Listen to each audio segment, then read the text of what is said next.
Assalamualaikum warahmatullahi wabarakatuh. Let me introduce myself. My name is Randy Saputra, NPM 2241147. I'm from class management 22B. Nah, pada kesempatan kali ini di pertemuan 6 saya akan menjelaskan mengenai materi tentang ukuran penyebaran data kelompok. Nah, saya akan menjelaskan mengenai definisi dan pengertian dari ukuran penyebaran data kelompok. Apa itu ukuran penyebaran data kelompok? Nah, ukuran penyebaran data kelompok adalah suatu ilmu statistik yang digunakan untuk mengukur sejauh mana data dalam suatu kelompok atau interval yang tertentu atau tersebar. Nah, tentu saja hal ini berbeda dengan ukuran penyebaran data tunggal, yang mana kita akan memeriksa sebaran nilai-nilai data individual. Nah, beberapa ukuran penyebaran data kelompok yang umum digunakan nanti akan meliputi yang pertama ada rentang atau biasa disebut dengan range. Nah, pada bagian ini rentang atau range ini adalah selisih antara nilai maksimum dan nilai minimum dalam suatu kelompok data. Nah, pada hal ini tentu saja nantinya akan memberikan gambaran kasar tentang sebaran data.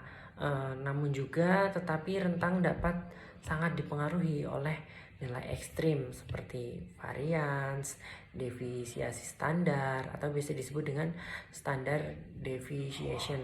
Nah, pada bagian varian ini adalah rata-rata dari kuadrat selisih antara setiap nilai data dengan rata-rata.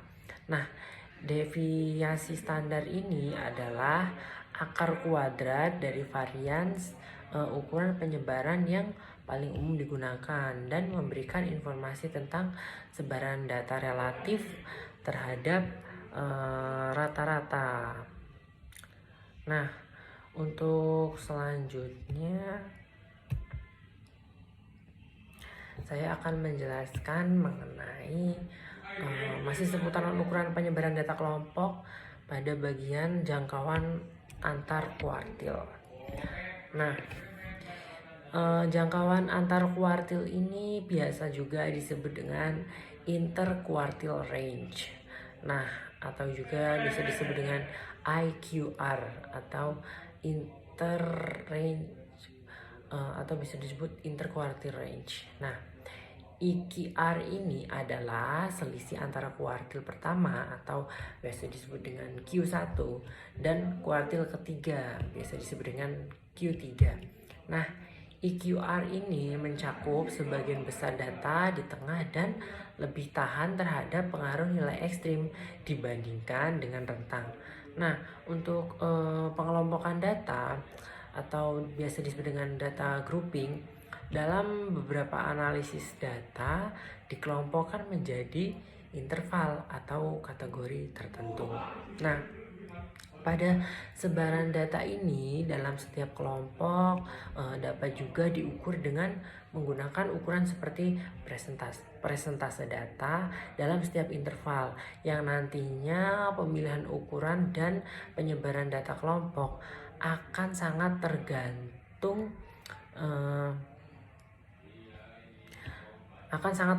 pada sifat data dan tujuan analisis statistik yang ingin dicapai.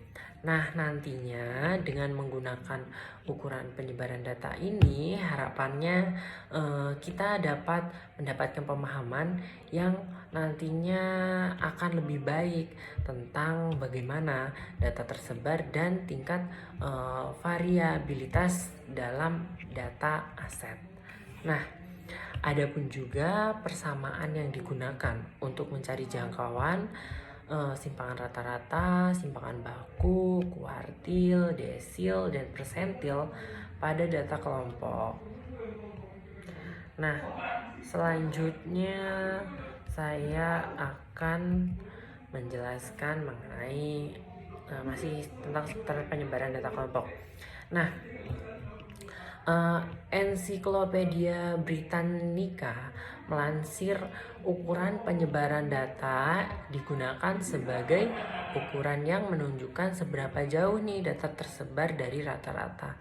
Nah, ukuran penyebaran data ini biasanya terdiri dari jangkauan. Nah, jangkauan ini disebut juga range, yaitu selisih antara data dengan nilai terbesar. Nah, dan data dengan nilai terkecil pada data kelompok simpangan rata-rata, simpangan untuk nilai yang diobservasi terhadap rata-rata.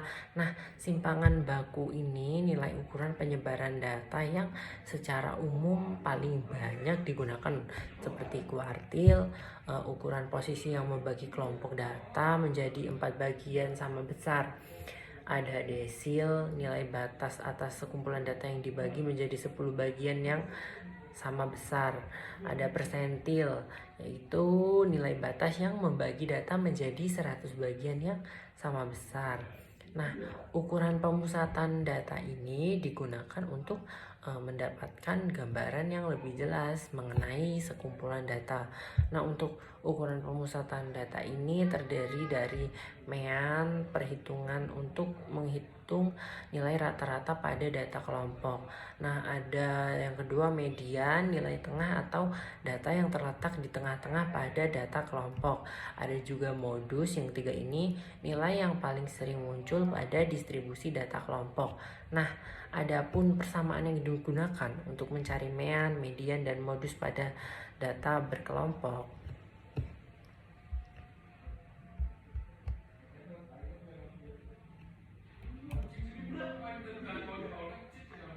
Nah, adapun modus untuk mencari mean, median, dan data kelompok itu masih menggunakan rumus seputaran tentang ukuran penyebaran data kelompok.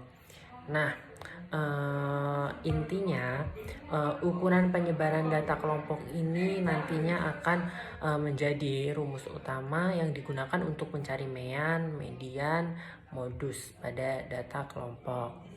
Nah, sekian penjelasan dari saya.